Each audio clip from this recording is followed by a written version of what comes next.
G'day everyone. Today I'm doing a lens review. I'm reviewing the Sigma 150 to 600mm f6.3 contemporary lens.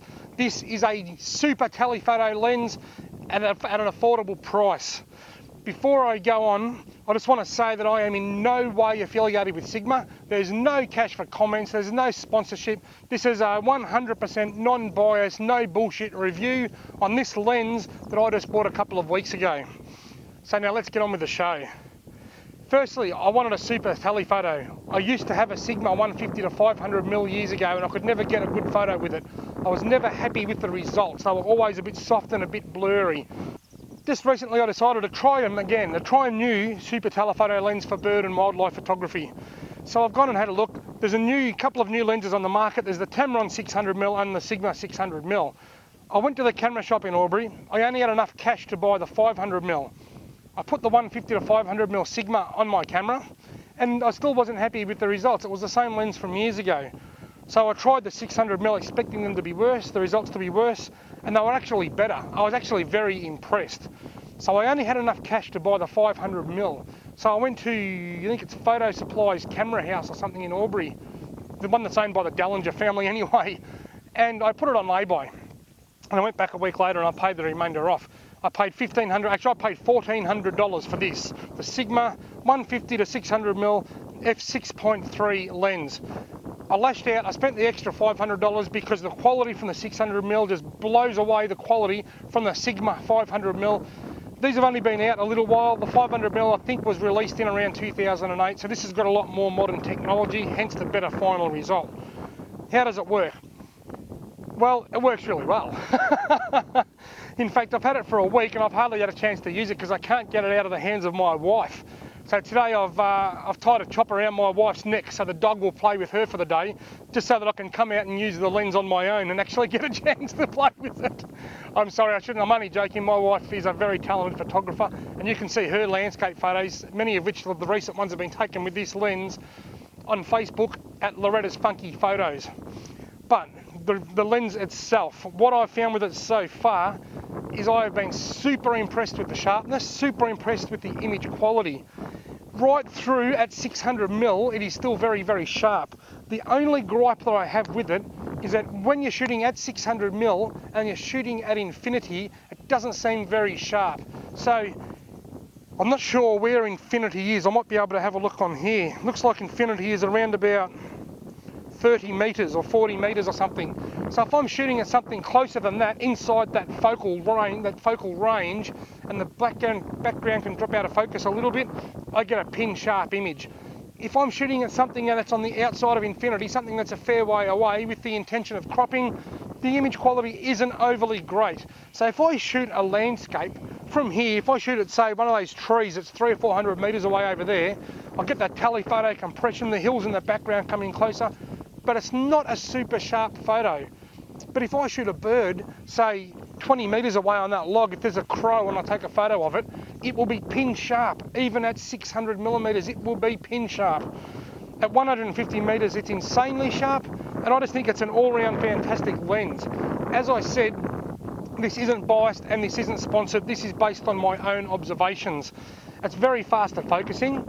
I can take photos with it handheld and still get sharp results, although when I'm photographing handheld, what I do is I always shoot in manual, so I drop up to ISO 400 just to give myself a faster shutter, because at 600mm everything is pretty wobbly. It feels like you're looking at everything like this because it's you're zoomed in a long way. So I use it ISO 400, and when I put the camera on a tripod, I drop it down to ISO 100. Now this isn't on a tripod now. This isn't on a camera now, sorry, and the reason being because my camera's on the tripod filming me and making this video, so I've had to take it off. But at the end of this video, I'm going to put a little collage of some of the photos that my wife and I have taken just recently with this lens to give you an idea of what this lens is capable of. Video mode. I have taken some video footage with this and I have to say I am extremely impressed. Even at 600mm, I have video ducks just swimming across the water and I'm just getting really, really, really good results. I'm really happy with the lens. Overall, I'm very happy with the lens. $1,500 in Australia. It's quite a heavy lens. People complain about the weight, but you're never going to get a light 600mm lens unless you get a mirror lens, which usually aren't as good a quality anyway. There is two versions of this lens. There's a sports and a contemporary, I believe. I could be wrong on that. All I know, I'm not real good with technical data. All I know is that there's a cheap version and a dear version. They're both, I think they're $600 or $700 difference in price. And I think the sports photographers go for the more expensive version. But this is the contemporary. I've got the cheaper of the two, and I am absolutely wrapped with the results. If I was to go into a camera shop now, knowing what I know about this lens, well, just say I borrowed this lens off a friend, and I wanted to use it for the weekend, and then I was going to buy a lens, I'd buy this one, having borrowed it off my friend, and knowing what it's capable of. I would certainly buy this again. I'm not knocking the Tamron. I've never used the Tamron. I've read a lot of internet reviews. Some are great, some are no good. And the problem is you never know what's got a bit of sponsorship behind or a bit of cash thrown, and you just don't know on the internet. So I'm not going to bag the Tamron lens out because I've never used it. One of my favourite lenses is a Tamron. It's the macro lens. It's a great little lens. But I haven't used the Tamron, so I can't compare. All I can do is tell you that I am very, very happy with my purchase of the Sigma 150 to 600mm contemporary lens, and even at f6.3 and 600mm, it takes a remarkably sharp photo. It's got this lock, so you can't get any creep, which is good. And you can only lock it at 150mm, so you can unlock it and zoom it. Just drop a little Viagra in the bottom, and up she goes. Sorry, I'm not a real professional looking guy, am I? I love photography, but I don't wear the David Attenborough shirt and use all the big words. I'm not going to talk about algorithms and chromatic aberration, all that sort of jingo. I'm just telling you what I know in layman's terms from the results that I've achieved with this lens, and I've liked them very, very much. With each purchase of 150 to 600mm Sigma f6.3, we will throw in a signed and autographed Harry Butler shirt. Just joking. Right, so there's my review on the Sigma 150 to 600mm f6.3 contemporary lens. I love it.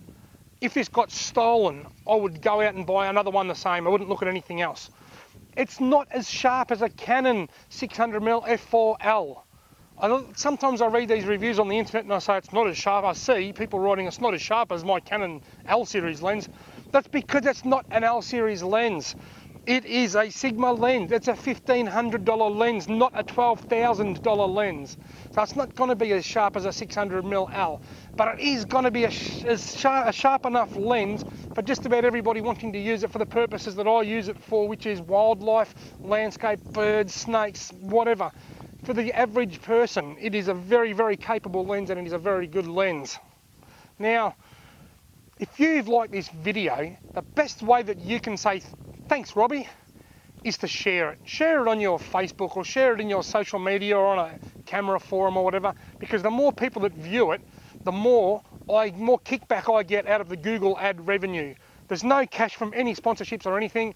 I rely solely on the ad revenue. If you want to say thanks, mate, for the video, just share it for me, and I would be very, very, very appreciative. Thank you very much for watching. If you want to see, I'm going to share now at the end of this video some photos that have been taken with this lens from my wife and I. And if you want to see some more of our work, my wife has a wonderful Facebook page called Loretta's Funky Photos, and I've got mine, Robbie Alexander Photography and Fishing. Thank you very much. I hope you enjoy these photos.